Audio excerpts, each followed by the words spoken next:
Bismillahirrahmanirrahim. Assalamualaikum warahmatullahi wabarakatuh. Alhamdulillahirabbil alamin. Wal 'aqibatu lil muttaqin fala 'udwana illa 'alal zalimin. Asyhadu an la ilaha illallah wahdahu la syarika lah. Wa asyhadu anna Muhammadan 'abduhu wa rasuluhu alladzi la nabiyya ba'da. Allahumma shalli ala Muhammadin wa ala alihi wa ashabihi wa man tabi'ahum bi ihsanin ila yaumil qiyamah. Amma ba'du, ya ayyuhalladzina amanu taqullaha haqqa tuqatih wa la tamutunna illa wa antum muslimun. Faqad qala Allah ta'ala fi kitabihil karim, a'udzu billahi minasy syaithanir rajim. Bismillahirrahmanirrahim. Wailul lil mutaffifin alladzina idza iktalu 'alan nasi yastawfun wa idza kaluhum aw wazanuhum yukhsirun ala yadhunnu ulaika annahum mab'usun liyaumin 'adzim yauma yaqumun nasu lirabbil alamin. Al-ayah. Wa qala Rasulullah sallallahu alaihi wasallam, la ghisya bainal muslimin, man ghasyana falaysa minna. Rawahu ad-Darimi. Amma ba'du, fa inna khairal kalami kalamullah wa khairal hadyi hadyi Muhammadin sallallahu alaihi wasallam. Jamaah sidang salat Jumat yang dirahmati Allah Subhanahu wa taala. Di dalam Al-Qur'an ada dua surat yang dimulai dengan lafaz wailun. Yaitu yang pertama surat 83 Al-Mutaffifin, wailul lil mutaffifin. Dan yang kedua surat 104 yaitu surat Al-Humazah, wailul likulli humazatil lumazah. Walaupun lafaz wail terdapat dalam ayat yang lain, tetapi dua surat ini sangat penting kita ketahui dan kita kaji. Wail secara bahasa artinya kecelakaan yang tidak mungkin selamat. Orang-orang kalau sudah diancam dengan kalimat wailun, itu artinya dia pasti celaka dan gak mungkin bisa diselamatkan. Itu secara bahasa. Secara istilah Ibnu Abbas mengatakan bahwa wailun itu adalah satu lembah yang sangat buruk dan menjijikkan yang berada di neraka. Di neraka nanti ada satu lembah yang menjijikkan, satu lembah yang sangat buruk namanya wail. Di mana wail ini di dalamnya adalah menampung nanah-nanah seluruh penghuni neraka. Ketika seluruh penduduk neraka dibakar oleh Allah setiap saat, maka dari tubuh mereka akan mengeluarkan nanah, dan nanah ini akan mengalir dengan aliran yang sangat deras, sungai yang kemudian ditampung di satu lembah namanya lembah wail. Untuk apa Allah menampung nanah tersebut? Allah katakan nanah ini adalah sebagai bahan minuman untuk untuk para penghuni neraka. Labithina fiha ahqaba la yadhuquna fiha bardan wala syaraba illa hamiman wa ghassaqa. Orang-orang yang melampaui batas, orang-orang yang gemar bermaksiat, mereka akan dilemparkan ke dalam neraka jahanam. Kemudian mereka akan tinggal di neraka tersebut dalam waktu yang sangat lama. Mereka tidak akan merasakan suasana yang sejuk di neraka itu, selalu panas. Dan tidak pula mereka diberikan minuman. Kata Allah, illa hamima wa ghassaqa, kecuali minumannya adalah hamim, dan yang kedua adalah ghassaq. Hamim itu artinya adalah timah yang mendidih. Jadi penghuni neraka nanti minuman yang akan diberikan Allah kepada mereka adalah timah yang mendidih. Fataqatta'a am'ahum, kata Allah, sampai ketika mereka meminum itu menghancurkan seluruh urat-urat sandi mereka, menghancurkan usus mereka. Dan yang kedua minuman penghuni neraka adalah ghassaq. Ghassaq itu adalah nanah yang sangat panas. Jamarkullah, nanah tersebut kemudian Allah tampung sekali lagi di dalam satu lembah namanya wail. Dan ada dua surat yang dimulai dengan langsung ancaman wail. Yang pertama tadi surat Al-Mutaffifin, dan yang kedua surat Al-Humazah. Artinya dua kelompok ini adalah mereka bukan saja hanya akan meminum dari ghassak, tapi mereka berada dalam kubangan ghassak tersebut, dalam nanah yang sangat panas.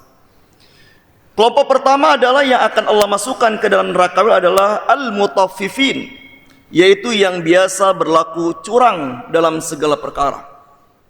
Curang dalam definisi bisa artinya adalah mengambil sesuatu dari pihak lain dengan cara yang tidak benar, mengambil jabatan dengan cara yang tidak benar, mengambil warisan dengan cara yang tidak benar, mengambil harta dari pihak lain dengan cara yang tidak benar. Semua bentuk mengambil sesuatu dari pihak lain dengan cara yang tidak benar, dengan cara melanggar aturan, itu bagian dari al-mutaffifin, yaitu orang-orang yang berlaku curang.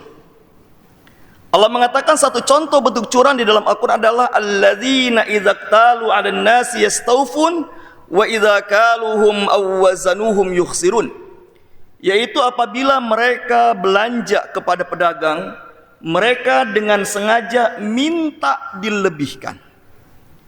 Jamaah Allah, dalam ayat ini adalah ketika kita minta dilebihkan dari belanja yang sudah disepakati, ini bagian dari al-mutaffifin. Minta bonus misalkan, minta hadiah karena kita sudah belanja di situ, ini bagian dari bentuk kecurangan. Yang kita tahu dalam ayat ini sering ditekankan adalah yang dimaksud dengan curang adalah wa idza kaluhum aw wazanuhum yukhsirun, yaitu hanya mengurangi timbangan dan takaran. Ini kita sama-sama maklum bahwa ini adalah bentuk sebuah kecurangan. Tetapi kadang banyak kaum muslim yang tidak sadar, mereka minta dilebihkan saat belanja kepada pedagang, minta bonus, minta hadiah. Ini perkara yang dilarang dalam Islam. Rasulullah SAW menjelaskan dalam sebuah hadis riwayat Ahmad, Nabi mengatakan, man sa'ala min ghairi faqrin faka'annama ya'kulul jamro. Hadis riwayat Ahmad dan sahih. Nabi mengatakan siapa yang meminta-minta bukan dalam kondisi fakir, maka dia telah memakan bara api neraka. Sekali lagi Nabi mengatakan siapa yang meminta-minta kepada pihak lain bukan dalam kondisi fakir, maka dia telah memakan bara api neraka. Minta ditraktir makan, minta oleh-oleh dan sebagainya. Nabi hanya membolehkan dalam hadis ini adalah kita boleh meminta ketika dalam kondisi fakir. Fakir dalam artian kita punya kebutuhan yang mendesak dan kita tidak mampu untuk memenuhi kebutuhan tersebut. Jadi dibolehkan kita meminta, kata Nabi, ketika kita dalam kondisi fakir. Tapi ketika dalam kondisi tidak fakir, Nabi mengatakan dilarang kita meminta. Siapa yang meminta sesuatu kepada saudaranya bukan karena fakir, bukan karena dia punya kebutuhan yang mendesak, bukan karena dia tidak mampu untuk memenuhi kebutuhan tersebut, lalu dia minta semata-mata minta kepada saudaranya, Nabi mengatakan maka dia telah memakan bara api neraka. Memberi adalah perkara yang sangat dianjurkan oleh Allah Subhanahu wa taala, tetapi meminta adalah perkara yang tegas dilarang oleh Rasulullah dan Allah Subhanahu wa taala. Oleh sebab itu jamaah, salah satu bentuk kecurangan adalah kita mendapatkan harta dengan cara kita meminta-minta. Ini kelompok yang pertama yang akan diancam oleh Allah Subhanahu wa taala mendapatkan neraka wel adalah mereka yang mendapatkan hak, yang mendapatkan sesuatu dari pihak lain dengan cara yang tidak dibenarkan. Itulah yang dimaksud dengan al-mutaffifin. Oleh sebab itu jamaah Allah, ketika kita pernah melakukan ini, bertobatlah kepada Allah Subhanahu wa taala, karena setiap harta yang kita makan dari cara curang, setiap harta yang kita makan dengan cara yang batil, kata Allah, mereka tidaklah memakan harta tersebut kecuali dalam perutnya adalah mereka memakan api neraka. Orang-orang yang memakan harta dengan cara yang batil, maka Nabi mengatakan secuil kit'ah, secuil saja dia mengambil harta dengan cara yang haram lalu dia makan, maka 40 hari 40 malam salatnya ditolak oleh Allah Subhanahu wa taala. Maka wajar kalau dia terancam dengan wailun. Kelompok yang kedua yang diancam dengan wailun adalah Allah mengatakan wailul likulli humazatil lumazah, yaitu neraka wela bagi mereka yang terbiasa mengupat, yang terbiasa mencela saudaranya. Allah mengatakan dengan kalimat humazah dan lumazah. Para ulama mengatakan bahwa humazah adalah mencela orang lain dengan bahasa verbal, dengan kata-kata. Kita mencela orang lain dengan kata-kata, itu disebut dengan namanya humazah. Sedangkan lumazah adalah mencela pihak lain dengan bahasa non-verbal. Bisa dengan bahasa tubuh, bisa dengan bahasa tulisan, dengan gambar dan sebagainya. Allah katakan baik mencela pihak lain dengan tulisan, dengan lisan ataupun dengan selain lisan, Allah katakan mereka terancam wailun. Jamaah rahimakumullah, sesungguhnya Allah sudah tegas menjelaskan dalam Al-Quran dalam surat ke-49 ayat ke-11 bahwa orang-orang beriman telah dilarang mutlak oleh Allah untuk mencela saudaranya. Ya ayyuhalladzina amanu la yashar qaumun min qaumin asa ayyakunu khairam minhum. Hai orang-orang beriman, tidak boleh dilarang satu kaum mencela kaum yang lain. Sesungguhnya jamaah mencela pihak lain adalah hanyalah tradisi orang-orang kafir. Allah mengatakan yang terbiasa mencela orang beriman hanyalah orang-orang kafir, dijelaskan dalam surah Al-Baqarah ayat 212. Zuyyina lilladzina kafarul hayatad dunya wa yaskharuna minal ladzina amanu. Orang-orang kafir terbiasa mencela orang-orang beriman. Maka saat itu jamaah kalau kita ngaku beriman kepada Allah Subhanahu wa taala, maka kita harus tunduk dengan ayat tadi surat Al-Hujurat ayat 11. Ya ayyuhalladzina amanu la yaskhar qaumun min qaumin. Hendaklah orang-orang beriman tidak gampang lisannya mencela pihak yang lain. Rasulullah SAW mengatakan dalam sebuah hadis riwayat Ahmad dan yang lainnya, Nabi mengatakan bihasbimri'in minasyarri ayyahtakira akhahul muslim. Sungguh cukup seseorang telah berbuat keburukan yang akan menjadikan dirinya terlempar ke dalam neraka. Cukup, kata Nabi, cukup satu keburukan yang dilakukan oleh seseorang yang membuat dirinya bisa terlempar ke dalam neraka adalah ayyahtakira akhahul muslim, yaitu dia mencela, menghina, membuli saudaranya yang muslim. Jamaah rahimakumullah, sesungguhnya kalimat mencela ini adalah kalimat yang sangat buruk di mata Allah Subhanahu wa taala sampai dia terancam dengan kalimat wailun. Ada seorang sahabat datang kepada Rasulullah SAW menceritakan tentang kondisi tetangganya. Wahai Rasulullah, aku punya tetangga wanita tua yang dia sangat antusias dalam beramal. Dia banyak beramal soleh, tetapi kami tetangga-tetangganya tidak pernah luput dari celaan lisannya. Ada orang yang rajin beramal soleh, tapi lisannya tidak luput mencela. Nabi mengatakan jawaban Nabi terhadap wanita yang ahli ibadah, tetapi lisannya suka mencela saudara yang lain. Nabi mengatakan la khaira fiha hiya ahlun nar.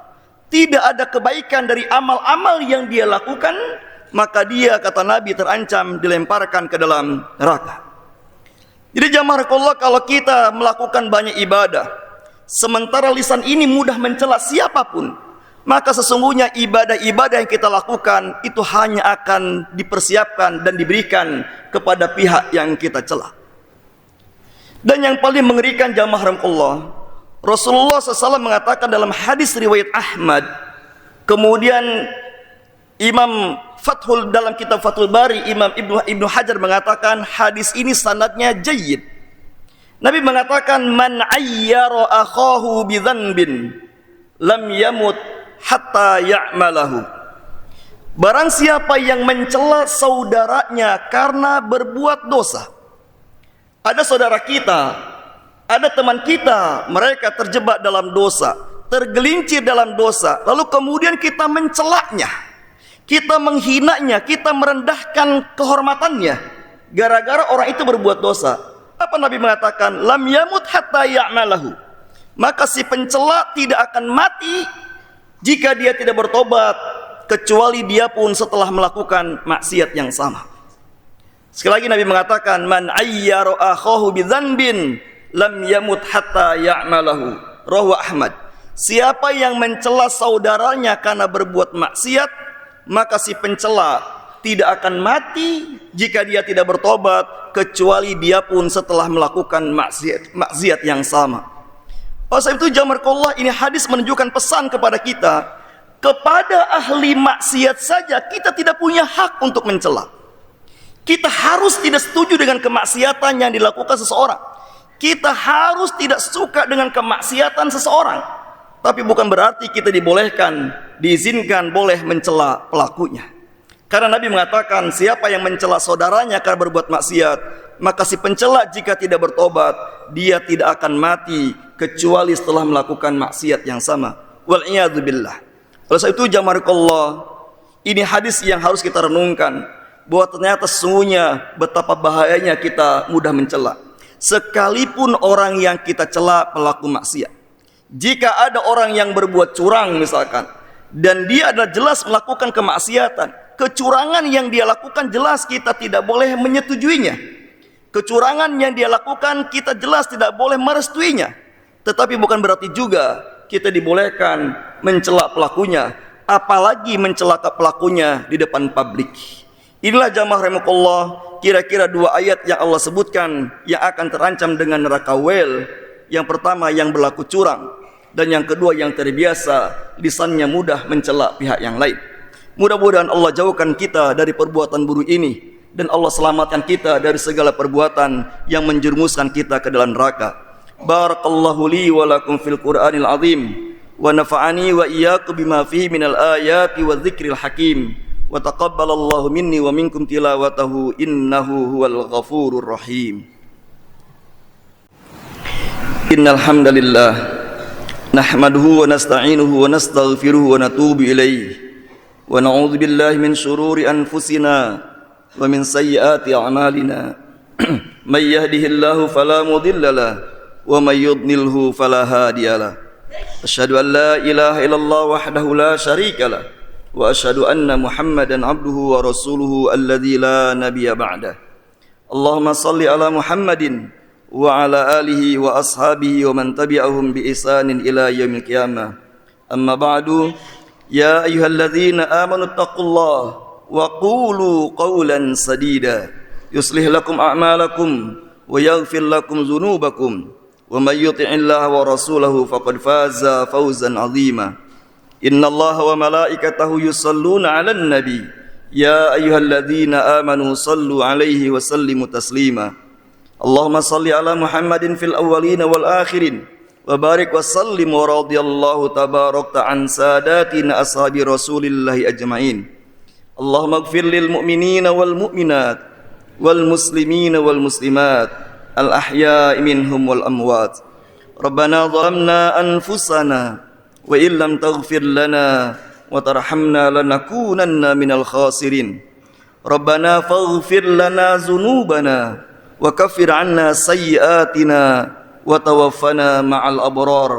Rabbana atina fid dunya hasanah wa fil akhirati hasanah wa qina adzabannar wa qina adzabannar wa qina adzabannar wa adkhilna jannata ma'al abrar ya azizu ya ghaffar ya rabbal alamin.